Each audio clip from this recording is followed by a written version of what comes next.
Dumelang and welcome back to my channel, Van for Purpose. Kalina Kibi Dumelo, but you guys can call me Tumi, and thank you so much guys for watching.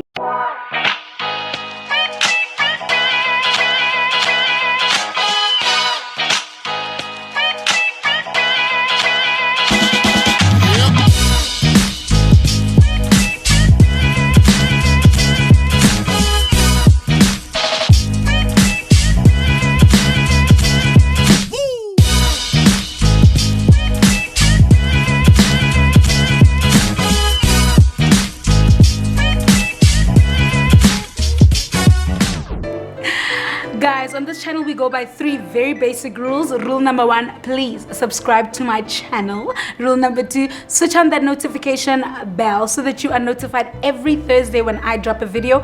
And rule number 3, let's comment down below, please. I want to know how you guys feel about this channel, about this episode. So let's do the things that make the things be done. All right. Guys, I'm not alone. I am here with the beautiful, lovely, dynamite BOIKANYO. Yes. And as you can see with the title down here, we are going to talk about starting young. And I think you're the most appropriate person to tackle this conversation with. And yeah, and basically how to starting young, guys. I'm talking about starting young, pursuing your dreams and your passion. And of course, we know Botlhale. Stop. So yeah, Botlhale, I'm gonna go straight into it. It's a chat. We're just gonna chat and advise. Got you. You know what I mean? Yeah, girl. Let's just, introduce us to yourself. Who are you? Who is Botlhale? What are you about? How do I introduce myself? I usually just say I'm an African artist. So I love art. I do poetry, I do dance, I do acting. I'd love to go into other spheres. The only thing I think I only limit myself to is singing, but I think everything else that has to do with the art. So you won't go into the singing? Oh, no. I could always drop and be like a rapper, but you know.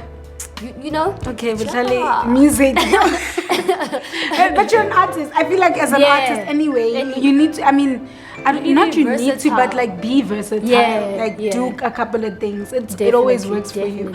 And obviously we got to know BOIKANYO through your praise poetry at a very, very young age.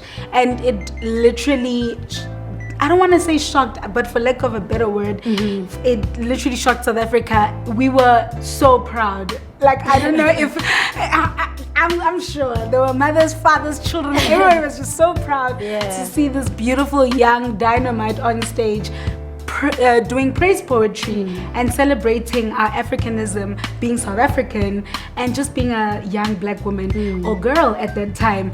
And I want to know, why praise poetry with that? Why was that your outbreak, the thing that you came out with? Well, I always say that I feel as though poetry chose me type thing because I started poetry at a young age. So my first performance was at age 6. That's when I performed for the first time. I remember I did a poem about HIV because that was a big thing during the time. And when that happened, it was just kind of open these school concerts when they're like, so they gave me a poem, and then they gave a child wako. I think she was in grade 6 or 7 because I was in grade 1 at the time, and they were like, whoever can memorize it on Monday will do it. And yeah, I did that. My mom had spiced it up. Oh, your mom spiced it up for you. So yeah, that's how I started poetry, and from there my mom made sure, at church, always performing at church, parties, weddings, whatever it may be. So I think I grew into poetry, then I love poetry, and then I was just like, you know what? We thank that school that gave you that poem to cram. And we thank God for that teacher that decided to pick you. And thank God for your mom too, because I believe she played a big role in your life. Tell us about your mom. What role has she played in your career actually? So, both my parents have been very supportive of my whole journey or whatever as an artist. So when I started, my mom was the one who was always writing my poems, and then my dad obviously had to be the one sitting there and making sure that I can perform my wife. You know what I mean? It's making sense. Daddy, playing that role, judge. All right. So every single performance I've been to, I think they only stopped this year once I moved into varsity because I can take myself places. But every single performance, every single trip, from Cape Town to this to that, they've always been the ones driving me, always out of work. They've literally always been there supporting me and making sure that I keep going. So yeah. You know, when you talk about that, Botlhale, I'm really thinking about the situation of growing up in a black family. This is a reality. Growing up in a black family and pursuing the art industry, you know, this industry that not so many parents are welcoming to, you know, just support a young person in. You are very lucky and very blessed, and you thank God, I'm sure, every day. Definitely. What's your take on how the situation is right now? Young people growing up in families, wanting to pursue this industry, art, music, be it dance, music, filming, whatever it is. And what is your take on starting young? And encouraging parents, I think, to allow their children to pursue their passions, their dreams, and all of that at a very young age. I personally recommend like letting a child start young because I mean, I never like to reference like America or stuff, but you look at America's Got Talent, for example. That was always a reference show. Or you look at kid dancers from America. Those kids are already on a level. Or South Africa is only 16 to get to a level of that. Even like with our dance studios, I remember when we wanted to get my sister to start dancing, they were like, she can only start dancing at age 7, and I was like, why can't we start them? These kids are starting when they're already 2, you know? Because I feel as though everyone can have a talent, but hard work and like building your craft and finding persistence, it, you know, pushing from a young age. Honestly, that's true. And that I feel like with black families, it's a saddening reality, you know, with how not even just the art, you know, there's certain things that you can't do. You must go to accounting or this or that or that. So I feel as though I don't know what we can do to change that norm, but I wish like parents could. You know what I think it is, but I feel like it's post apartheid mind, to be very honest. It's the oppressive mind that unfortunately most of our elderly people still have that insecurity, security. Financial it's an insecurity, security. Because you know, they know for most of their lives they never had the opportunity to be comfortable, have a proper meal, you know, drive a good car, live in a good house, have, you know, and now that they've managed rather to either get there or are trying to relive their lives through you as a child, it is such a problem because then they can't just allow you to pursue anything that they deem as a risk. They want you to either be nurse because I mean or psychologist, and nothing against that. Those are beautiful careers to pursue. Listen, if you want to be a nurse, go do it, baby, go. If you're passionate, you know what? But just on the side of being an artist, it's very hard for artists to do so, you know.